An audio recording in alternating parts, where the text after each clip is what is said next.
संसार के सबसे प्राचीनतम ग्रंथ ऋग्वेद में संस्कृत के दो शब्द हैं। एक है जुष्टम और दूसरा है देवे भिरूत। जुष्टम यानी हार्मनी और देवे भिरूत यानी संसार में मौजूद सभी प्रकाश पुंज।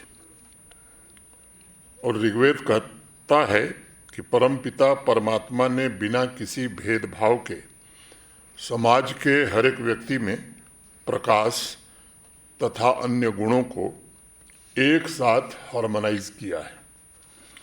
उसकी सबसे स्पष्ट झलक अगर आपको देखनी है तो वो जम्मू कश्मीर में ही दिखाई पड़ती है, जो कई शताब्दियों से संसार के लगभग सभी प्रमुख धर्मों का प्रमुख स्थल रहा है। मैं मानता हूं कि विश्व के अनेक देशों के लिए शायद सर्वधर्म संभाव यह शब्द दुनिया के बाकी देशों ने बहुत बाद में जाना।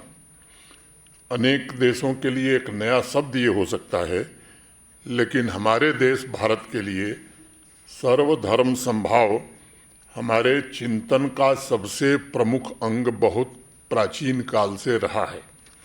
ये सच है कि आज एक तरफ जहां विश्व के अनेक देश सह अस्तित्व को एग्जिस्टेंस के लिए संघर्ष कर रहे हैं और आपसी एकता बनाए रखने के लिए तमाम उपाय किए जा रहे हैं, वहीं हजारों वर्ष पूर्व सह अस्तित्व को एग्जिस्टेंस भारतवासियों के लिए जीवन जीने का एक तरीका था। सभी विचारों और सभी प्रकार की आस्थाओं का सम्मान करना ये भारत की प्राचीन परंपरा रही है। अगर मैं हिंदू धर्म की बात करूं, जिसे सनातन धर्म भी कहा जाता है, तो दुनिया के प्राचीन जीवित प्रमुख धर्मों में शुमार है ये। इसकी जड़ें और परंपराएं 8000 वर्ष से भी अधिक पुरानी हैं। हजारों वर्ष पूर्व हिंदू धर्म का उदय हुआ और तमाम संघर्षों के बावजूद वह जीवंत है, क्योंकि सनातन धर्म ने हमेशा को एग्जिस्टेंस पर, सहअस्तित्व पर बल दिया और बाकी दूसरे धर्मों को सम्मान भी दिया। दुनिया भर के विद्वान और शोधकर्ता रिसर्चर्स इस बात से सहमत हैं कि सर्वधर्म संभाव का दर्शन भी यहीं से प्राप्त हुआ।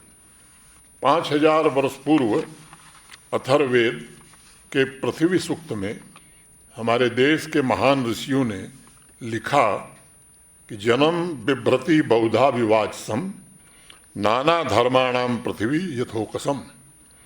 अर्थात यह पृथ्वी जिस पर विभिन्न विश्वास और चेतना के लोग एक शांतियुक्त घर के समान रहते हैं, वह हम सभी को सुख दे।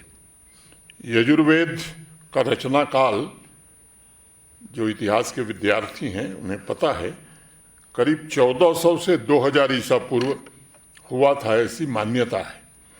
उस समय हमारे ऋषियों मुनियों ने यजुर्वेद में लिखा कि मित्रस्य चक्षुषा समीक्षामहे, अर्थात हम सभी एक दूसरे को मित्रता की भावना से ही देखें।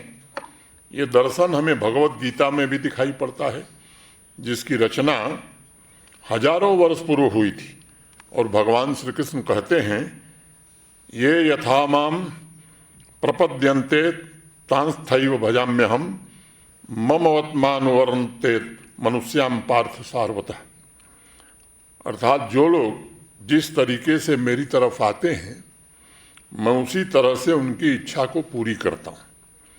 सम्राट अशोक ने सर्वधर्म संभाव पर सबसे ज़्यादा बल दिया और ऐसी मान्यता है, इतिहास इस बात का साक्षी है कि श्रीनगर शहर, जहां हम इस महत्वपूर्ण कॉन्फ्रेंस के लिए इकट्ठे हुए हैं, उसकी स्थापना सम्राट अशोक ने ही की थी।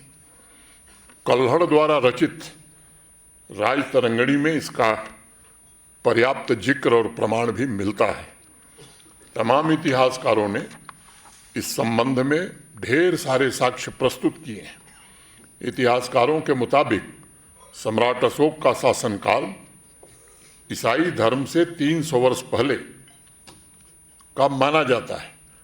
उसी सम्राट अशोक ने अपने शिलालेख संख्या 12 में सभी पंथों के सम्मान की बात करते हुए शिलालेख पर लिखवाया कि वह इंसान जो अपने धर्म का आदर करता है और दूसरे धर्म की आस्था या दूसरे इंसान के धर्म की निंदा करता है या उसे अपने धर्म से छोटा धर्म समझता है, वह सबसे बड़ा नुकसान अपने धर्म का करता है। जैन धर्म में कहा गया कि आत्मवत सर्व भूतेषु, यह सभी जीवों को समान समझना यही धर्म है। बौद्ध धर्म में भी विचारों की शुद्धता और संभाव पर बहुत ही बल दिया गया है।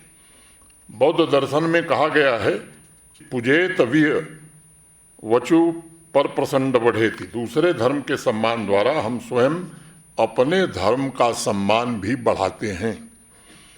अगर मैं भारतवर्ष द्वारा मानवता को दिए गए सभी आदर्शों तथा दर्शनों पर नजर डालता हूं, तो यह स्पष्ट रूप से दिखाई पड़ता है कि हमने विचारों और कर्मों के द्वारा विश्व शांति का मार्ग पूरी दुनिया को दिखाया था।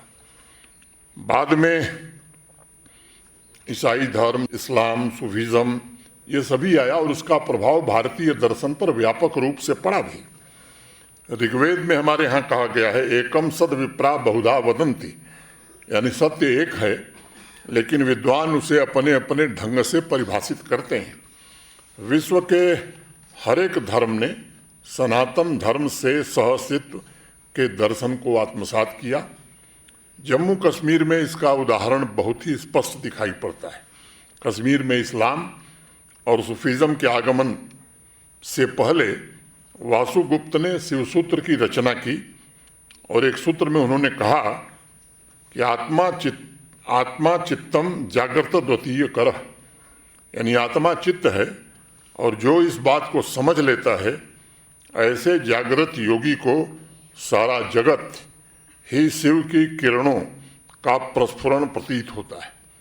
और इस बात को अलग शब्दों में दोहराते हुए राजतरंगिणी में कल्हड़ लिखते हैं कि जम्मू कश्मीर की धरती पर तिल मात्र ऐसी जगह नहीं है जो तीर्थों से बाहर हो, और यह इस धरती का पुण्य प्रताप ही है कि जो पदार्थ स्वर्ग में भी दुर्लभ है वह जम्मू कश्मीर में बहुत सहजता से उपलब्ध है। सभी धर्मों का सम्मान, सभी उपासना पद्धतियों का आदर, ये कश्मीर की बड़ी प्राचीन परंपरा है।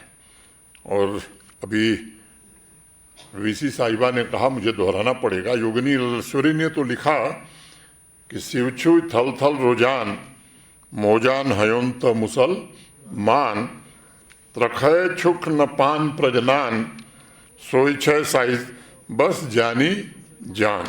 अर्थात शिव का निवास स्थान स्थान पर है, यहाँ वह सर्वत्र व्याप्त हैं। इसलिए और हिंदू और मुसलमान का भेद कभी नहीं करिए। यदि तुम प्रबुद्ध हो, अपने आप को पहचानो, साहिब की यही असली पहचान है। और शेख नूरुद्दीन साहब, मैं समझता हूँ सामाजिक सद्भाव और विभिन्न परंपराओं और उसकी मौजूद एकता को जितना बल उन्होंने दिया, और उन्होंने कहा भी कि खुदाई छुई अकोई नाव छुस लच्छा, अर्थात खुदा एक है जिसके नाम लाखों हैं, समस्त चर एवं अचर जगत उसी के प्रकाश से प्रकाशमान है। अलग अलग पंथों का ये बेहतरीन संगम जम्मू कश्मीर के अलावा दुनिया में कहीं देखने को नहीं मिलता। यही वो धरती है जहाँ ऋषि परंपरा में हिंदू और मुसलमान दोनों गुरुओं को समान आदर और सम्मान मिला है। अगर नंद ऋषि समाज को आगे बढ़ने की प्रेरणा देते हुए कहते हैं कि तलवार को तोड़कर हंसिया बना दो, तो ललदेद वहीं कहती हैं कि सहनशीलता बिजली की कौंध और बादल की गर्जना है। और मैं समझता हूँ कि यही भारतीय जीवन दर्शन का निचोड़ भी है। ऋग्वेद में हमारे यहाँ कहा गया कि समान वो आकुति समाना हृदयानि वह समानमस्तु, वो मनो यथा वह सुसहासति। अर्थात हमारा उद्देश्य एक हो, हमारी भावनाएं सुसंगत हों और हमारे विचार ये एकत्रित हों, यानी समाज के हर एक वर्ग, हर एक धागे में तारतम्यता हो, सभी मानव समाज के कल्याण के उद्देश्य के साथ मिल करके आगे बढ़ें। आज समाज की यही सबसे बड़ी आवश्यकता भी है। सर्वधर्म संभाव मानवता के लिए ये हमारे देश का सबसे अमूल्य और अनमोल उपहार है। इसे निरंतर पोषित करना होगा ताकि मिलकर एकता के साथ हम सब आगे बढ़ सकें और पूरे समाज में खुशहाली ला सकें।